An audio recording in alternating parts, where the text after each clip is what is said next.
Welcome everybody, my name is François Letarte and this is my channel D30, a channel about tabletop role-playing games. So this will be the second part of role-playing games for kids in library. And yeah, the focus of this second part will be my journey in finding the right game to run in a library. I will explain to you the context I'm in and why I have chosen, why I took some decisions. Okay, so just to, if you are catching up on this video, if it's the first video you see of me, I work in a library, okay, and one of my duty is to take charge the activities and entertainment offered to the users of the library, all sorts of activities, and one of them, of course, is role-playing game. I was able to implement that into the regular schedule. So far, I'm giving between 12 and 15 sessions per year. Well, it's at least one game per month, roughly. Okay, so that's the picture. Every session lasts 3 hours. Yeah, so that's how it is right now. That's the way we work it. Usually I give those game sessions during days off of the school. I don't do that in the weekend. It's during the week because my work hours are during the week and the day. So it has its subtleties in choosing the right way to run the role-playing game. And the kids coming, I have different types of kids. There will be the ones that will come more than one times and can come, all the time almost. And there are the ones who I will see only once. So my goal is to have a good role-playing game for all of them. If they came only once or many times, they have to get their share of the fun. So I was searching for a game that would help me do that. Okay. And I've made some experiments throughout the years. It's been 4 years so far. Okay, 4 years ago, when I first introduced role-playing games in the schedule, I was using Advanced Fighting Fantasy. Okay, it was a good choice in many sense, and for a library because it has a tie to the Fighting Fantasy game books. So it was related to something that the library was offering into the documents it could loan. And it's an easy game system. It has its charm. It's easy to pick up. So I did that, in fact, for 2 years, some Advanced Fighting Fantasy, and it worked well. But while playing, I discovered that I had some goals I wanted to achieve through that. Okay, one of them is to have an easy game to play. Well, Advanced Fighting Fantasy quite qualified for that. Okay, so it was okay. At the same time, I needed a game that the kids could do at home, and Advanced Fighting Fantasy didn't qualify for that, in the sense that the game, they have to buy it, okay, and it's not an easily available game. You have to buy that online. And especially the French version, because yeah, I work in French. Okay, that's a French library. The French version, it's a very expensive book. I have it because I'm a big fan, and I'm trying to complete my collection with everything they will put out for this version of the game. But it's not something that the kids could achieve. So after 2 years, I decided to try to find a free role-playing game, okay? I didn't want to go to introduce them to Dungeons and Dragons and other stuff like that, because it wouldn't qualify the free part of it. Okay, yes, okay, there's a starter set for free, but it's in English. And yeah, there are many OSRs in French that could have used. But I wanted to go into something very easy to pick up, something that was easy to understand on the first draft. I discovered a role-playing game in French that held on one page. It's called Bob le Rollist. And that was easy, okay? That is an ultra rules light game system, okay? No problems there. they were picking that up very easily. Character creation on a snap, okay? And it was fun, okay? We used that game system, and I must say that I've used it for more than a year. Mostly a year and a half. Maybe a little more? No, it was a year and a half. Although it was quite fun, after a year and a half, I felt the limit of the game, okay? The characters, well, weren't that unique if we take the you know what's going on the sheet. You know, if you want to have a unique character, it was the way you were playing it. Though the kids around the table were quite good at that, at making personalities for their characters.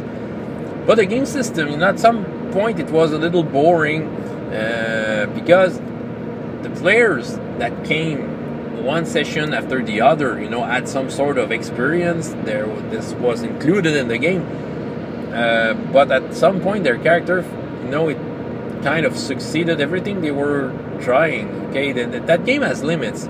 The Bob Le Rôliste, by the way, is a game created by an association in France that is promoting role-playing games for adults. You know, they go in a pub and they get there and they invite people to try role-playing games, and that's what they offer. So it's kind of a beer and pretzel one-shot game. Okay, I tried to make a version of it, a little more stuffed version of it. Worked a lot on it, learned a lot about that, but decided, oh no, maybe another game could fit. So I began to search another game while maintaining Bob Le Rôliste. You know, I was still having the regular schedule, but before, you know, getting into a new game, I had to be sure. I've made a test with a game called Rêve, another French role-playing game. I must say that it was a lot better than Bob Le Rôliste. The game system was more convincing, it was more exciting for the kids. They were really getting it. They were kind of more grabbing, you know, how can I say it? The stakes. You know, when they were rolling the dice, how much they could fail or not. It was quite good. I made only one shot with that, and I considered it quite a lot. But it's a free role-playing game, of course. But the problem with Rêve, it's incomplete. Okay, the basic of the game is easy, but you have to flesh it out. So I wasn't ready yet to say, okay, let's take that and make the fluff around it and work with that. I wanted to see if there was something a little more complete with that. Yeah, because okay, Bob Le Rôliste was cool, but you know, I wanted to upgrade the quality. I wanted the kids to see that quality role-playing game existed, but I had to find it. Made some search and tried to find something. By the spring of 2017, we still had one session of Bob Le Rôliste, but it was the last one. The session after that was in the regular, you know, or role-playing game sessions. That was not the test session. I tried the D6 system. Those following my channel maybe remember a video I've made, you know, claiming that it was a good choice. I tried it. Though it's my probably most easy game system to run, I felt that it didn't get through that much for the kids. Maybe... Well, I've learned something about the D6 system at that moment. That was the first time I was putting that into a context with young players and all that. And I discovered that it's a game made to be played on the middle or long term. You know, you have to get into the system to feel it, and you know, in order to be comfortable with it. And I didn't feel the kids were comfortable with the D6 system, so I decided to put it aside because I had some other game systems in the bank that I wanted to try.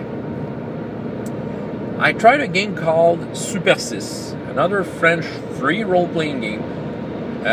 which is, well, based on superheroes. And why superheroes suddenly? Why going away from fantasy? It's because I for the summer, this summer we just had, summer of 2017, the TD Summer Reading Club, something that is held throughout libraries in Canada, had a theme. Subject, it was Canada, and I felt that fantasy didn't quite fit Canada, okay? It was hard to fit Canada. We try, when we do activities for the reading club, we try to fit that with the theme or the subject. The other years before, it was the theme were nature, science, inventions, okay? These were the themes, and it was easy to fit fantasy with what the reading club was proposing. But this year in Canada, because of the 150th anniversary of the country, I felt that I had to go away from fantasy and find another genre, and superheroes I think fit well. It's easy to put contemporary world with a Canadian scenery behind. So yeah, I wanted to go that way, and it felt right. So Super 6, a French role-playing game of superheroes, very narrative super role-playing game. The creator of the game is someone who has a YouTube channel, by the way, a French YouTube channel called Jeux de rôle pour les nuls. So it's a good friend, a good internet friend.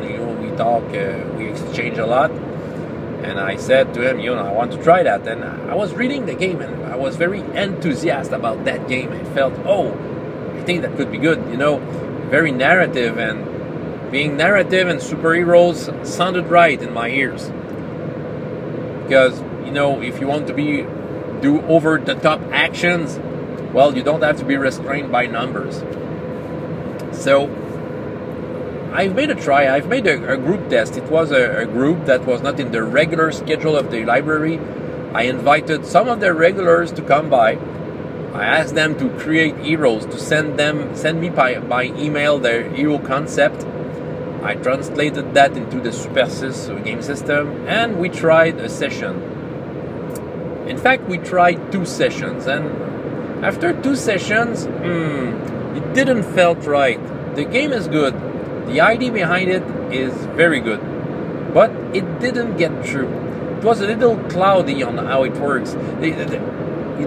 Rolling the dice is not just about adding numbers. The dice tells you the outcome, okay? And it was cloudy, whether, when they were rolling the dice and I was announcing the result, I felt that they were a little confused as why they have succeeded or why they have failed, okay? The game needed some explanation and some practice. And that's something I can't afford for the library. I have 3-hour session. The kids have to sit down and we have to play 3 hours. I don't have to get around the rules and explain the rules philosophy. So I decided that it won't be the game. It won't be the super heroic game I would use for 2017. Though I'm very interested by that game. I've considered to use FaceRip, which is one of my favorite role-playing games for superheroes of all time.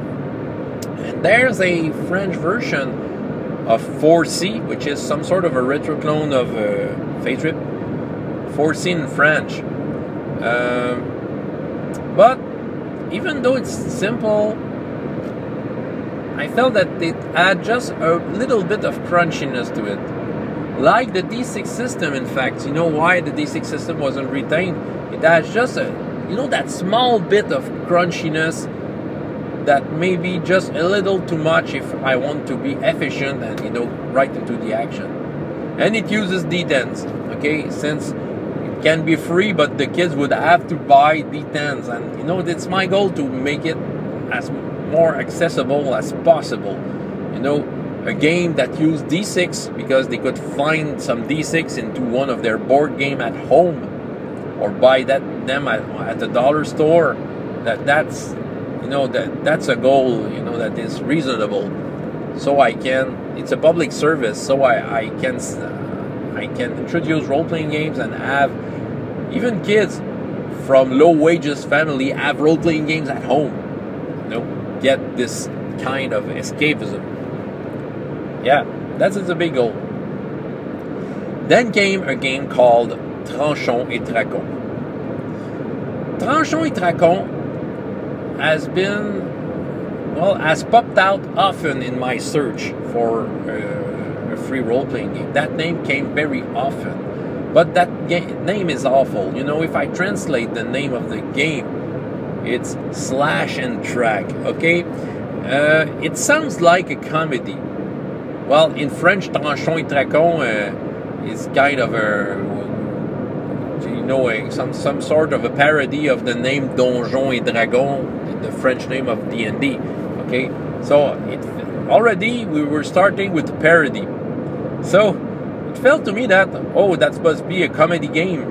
Okay, and I'm not interested into a comedy game. I want to have a role-playing game that is solid enough. And the comedy comes by itself. You don't need to force it. Every role-playing session, we will laugh. Okay, whatever. So I needed a system that started with serious base. But it came out often. And throughout my search and talking about it on the internet and having videos talking about it, people came to me to say, hey, you must try Tranchons et Tracons. You must try it. So, following the advice of those persons, I began to read it. And then I was shocked. This game is awesome. This game is awesome. The only bad thing of that game is the name. And it's unfortunate. The game inside, it's my big discovery of 2017. The game has been around since a couple of years. It's been published in 2010. It's a high-quality role-playing game, high-quality French role-playing game. You can have it, use it, and they encourage you to share it with everyone. And that game has a big following in France. Many people has made hacks of the game. The basic game is fantasy, but there are hacks to play pulp, to play Greek mythos, to play superheroes, to play Star Wars, to play Musketeers, okay, to play many things, to play vampires, okay. Many people made hacks of that game. So there was lots of resources, free shared resources, which sound great. I was reading the game at first. It's a way to run games that I'm not used to. Well, first of all, the game master has no dices. All the players do all the rolls. Okay, so the only dice that are rolled is the players. And something that is very particular and that I like, since I've tried it with the game, but at first I wasn't sure how to handle that. It took some practice, but when a player is about to do something that requires the dice to decide the fate of the action, he will say what he wants to do. And the game master, before the dice are rolled, before the result, will tell the player what happens if he failed. So we already know what's going to happen. If you fail, that's what will happen. Okay, you have a small window in what's coming up. And let me tell you, that is a powerful tool. It raises the excitement around the table in a way I've never thought it would. You look at the kid, yeah, but if you fail, that's what will happen. And he hesitates, do I roll the dice or not? It adds to the excitement. At some point, I've made an experiment during the sessions that I will make a recap on the next video, but at some point I asked some of the kids who weren't in the scene to tell what is the consequence. That as a game master, I won't tell what happens if they failed. I was just asking some of the players who weren't involved in the scene what will happen, so it was more cruel. They were to decide, anticipate, and they came up with crazy things, but it was, you know, it was awesome. The game system is uber simple.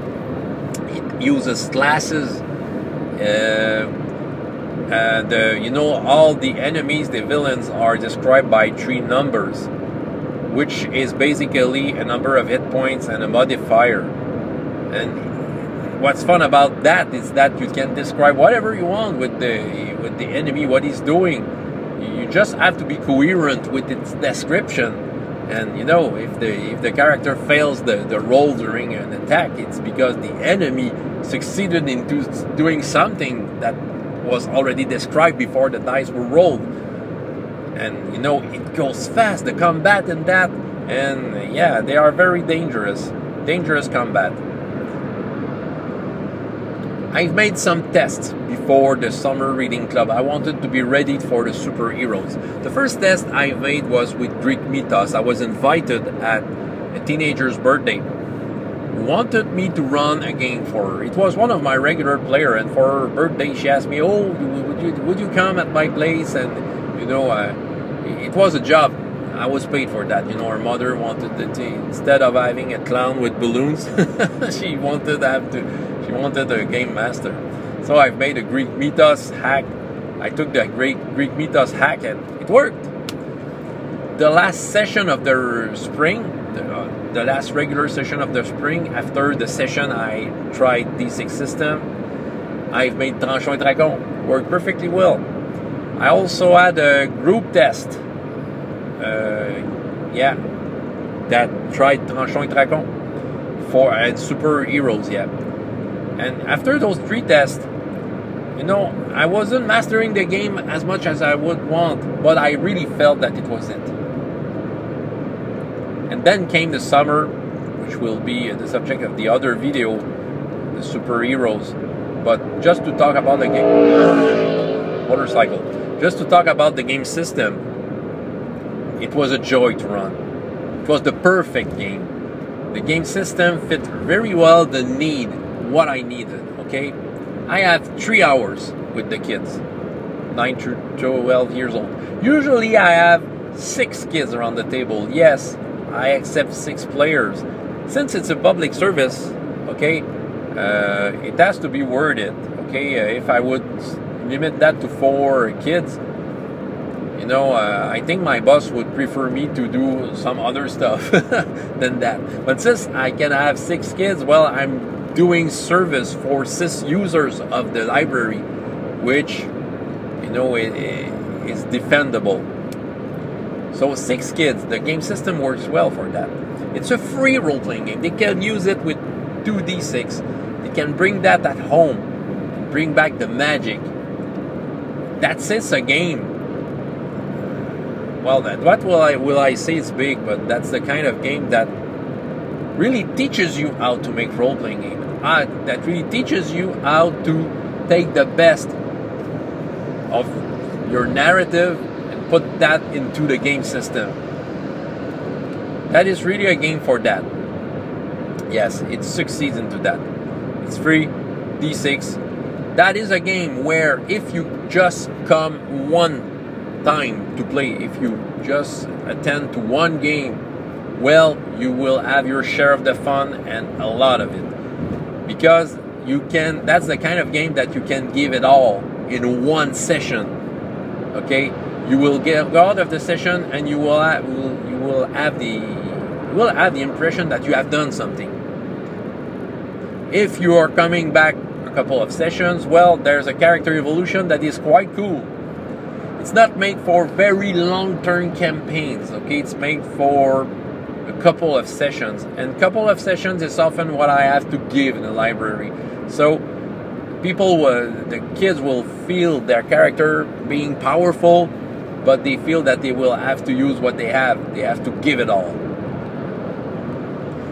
Also, the game uses a deck of cards, heaven cards, that is influencing the game, that gives them some sort of power.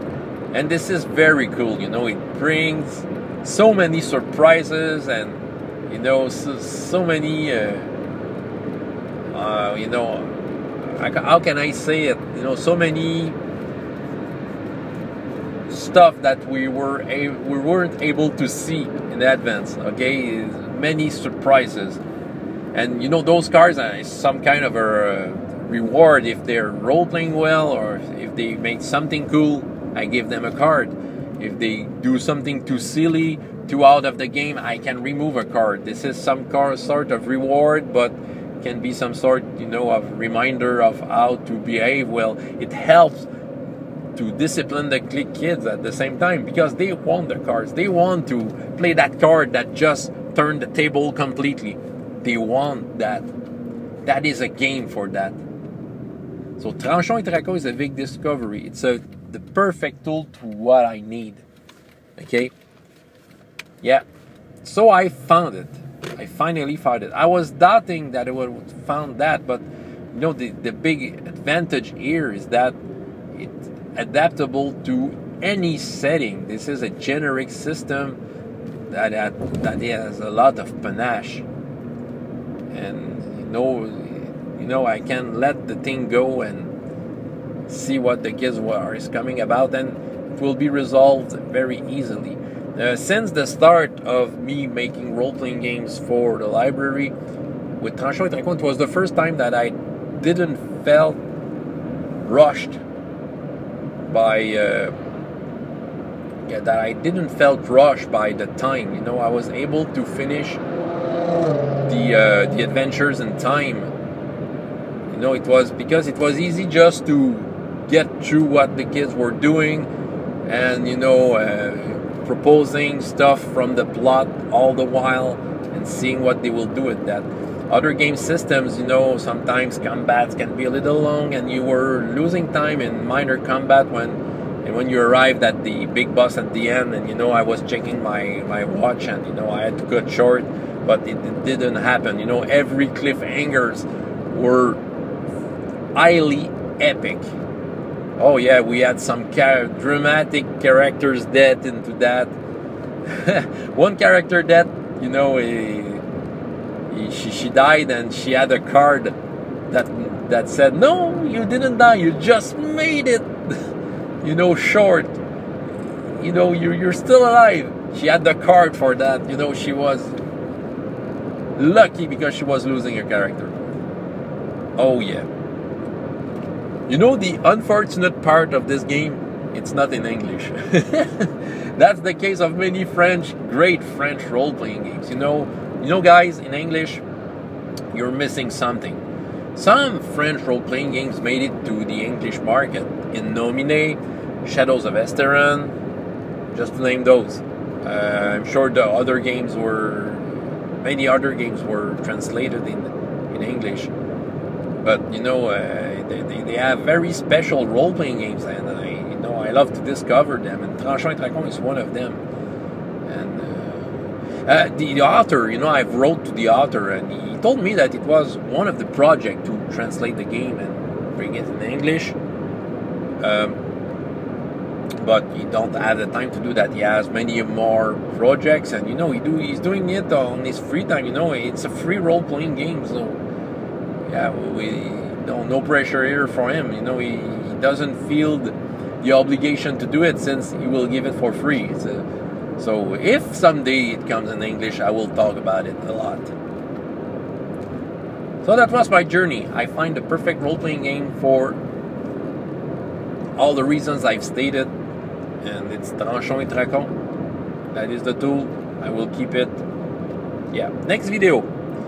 Canadian superheroes for the TD Summer Reading Club. What was how I've made it, what was the preparation, and how it went. So that will be the next video of my trilogy of video for role-playing for kids in the library. So François Laterre, JDR D30, a very long video. And up to next time, I hope you have as much fun in your life as in your games. Goodbye.